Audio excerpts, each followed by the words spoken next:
কৃষক বন্ধুদের বিরাট সুখবর। ভোটের আগেই তোমাদের কিন্তু অ্যাকাউন্টে টাকা ঢুকে যাবে। কৃষক বন্ধু, ভাগ চাষি সবাই কিন্তু পাবেন। ঠিক আছে, অ্যাপ্লাই নাও। তোমরা কীভাবে আবেদন করবে এই ভিডিওতে বলবো, কারা পাবে, কীভাবে আবেদন করবেন সব কিছু আমি এই ভিডিওতে আলোচনা করে বলবো। তার আগে তোমরা কিন্তু অবশ্যই চ্যানেলটা সাবস্ক্রাইব করে রাখবে। আমি কিন্তু প্রতিনিয়ত এরকম আপডেট নিয়ে আসে থাকি। ঠিক আছে, তো দেখতে পাচ্ছ এগ্রিকালচারাল সাবসিডি লোন। ঠিক আছে, পশ্চিমবঙ্গের কৃষক বন্ধুদের কপাল খুলে গেল। সরকারি ব্যাংক অ্যাকাউন্টে টাকা পাবেন। কীভাবে পাবেন, কীভাবে আবেদন করবেন সব কিছু বলবো। ঠিক আছে, সরকারি ব্যাংক অ্যাকাউন্টে দেখতে পাচ্ছ ট্রাক্টর হাইব্রাস পাওয়ার টিলার, বীজ বপন যন্ত্র ইত্যাদি কৃষি কাজকে আরও সুবিধাজনক করে তোলে। এই জন্য এগ্রিকালচারাল সাবসিডি লোন বা কৃষিকাজের জন্য ভুক্তযুক্ত ঋণ প্রদান করা হয় সরকারের তরফে। ঠিক আছে, কিন্তু ভারতের বেশিরভাগ রাজ্যেই এখনও কৃষি শ্রম নির্ভর। ঠিক আছে, আধুনিকতা আসেনি এই সব জায়গায়, যার কারণে পরিশ্রম বেশি কিন্তু ফসল কম। ঠিক আছে, ফলে কৃষকদের আয়ও কম হয়। ঠিক আছে, তাই এই সমস্যার সমাধানের জন্য রাজ্য সরকার থেকে ঘোষণা করা হয়েছে নতুন প্রকল্প। ঠিক আছে, একটা নতুন প্রকল্প ঘোষণা করা হয়েছে। দেখতে পাচ্ছ get instant agricultural subsidy government loan. ঠিক আছে, এটা কিন্তু সরকার থেকে তোমাদেরকে লোন দেওয়া হবে, যে ক্ষেত্রে কৃষিক্ষেত্রে প্রয়োজনীয় যন্ত্রপাতি কেনা, সার বীজ ও কেনা আরও নানান কারণের টাকা দেওয়া হবে কৃষকদের। ঠিক আছে, সর্বোচ্চ 40 লক্ষ টাকা পর্যন্ত ঋণের সুবিধা মিলবে। বোঝা গেল।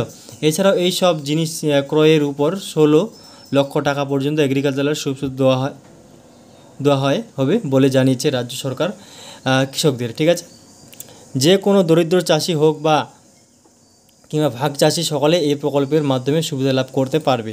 ঠিক আছে, দেখে না, 1 এপ্রিল 2024 থেকে নতুন এই উদ্যোগে শুরু করতে চলেছে রাজ্য সরকারের এই রাজ্যের কৃষক শ্রেণীর মানুষদের জন্য। কোন কোন রাজ্যে তোমরা দেখে নাও। কৃষি দপ্তরের তত্ত্বাবধানে 65টি কাস্টম হিয়ারিং সেন্টার এবং 1500টি ফার্ম মেশিনারি হাব গড়ে তোলার পরিকল্পনা করা হয়েছে।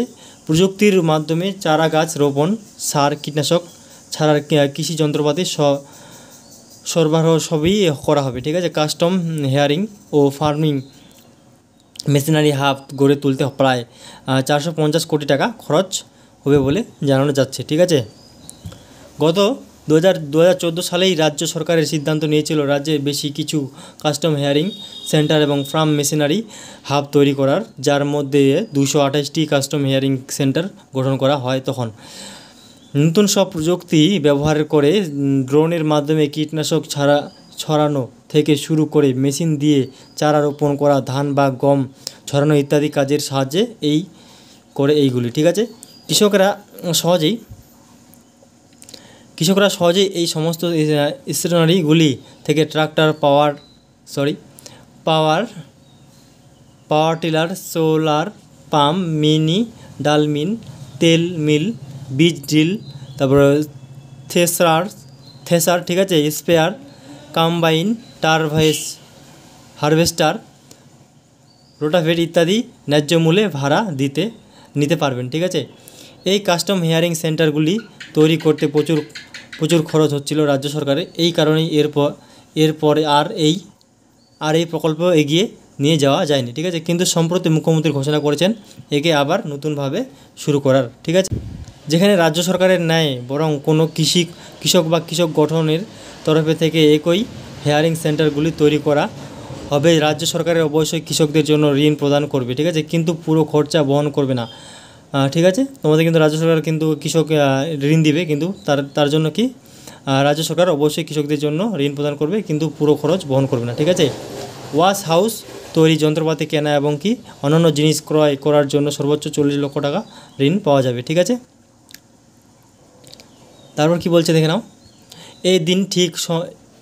ওই দিন সঠিক সময় মতো শোধ করে দিলে 16 লাখ ওই ঋণ কিন্তু তোমরা যদি সঠিক সময় মতো শোধ করে দাও তাহলে কিন্তু 16 লক্ষ টাকা পর্যন্ত তোমরা কিন্তু এগ্রিকালচারাল লোন পাবেন। ঠিক আছে, আর ঘোষণার অনেক দিন আগেই করা হয়েছিল, কিন্তু এখনও পর্যন্ত অনেক মানুষই এই সম্পর্কে সঠিক অবগত নন। আর এই কারণের জন্য এই ঋণ সম্পর্কে আগের থেকে সমস্ত কিছু ভালো করে জেনে নিলে আপনারই খুবই সুবিধা হতে চলেছে। ঠিক আছে, তো আজকের ভিডিও এইটুকুই ছিল। কীভাবে আবেদন করবে অবশ্যই আমি কিন্তু বলবো ভিডিওতে।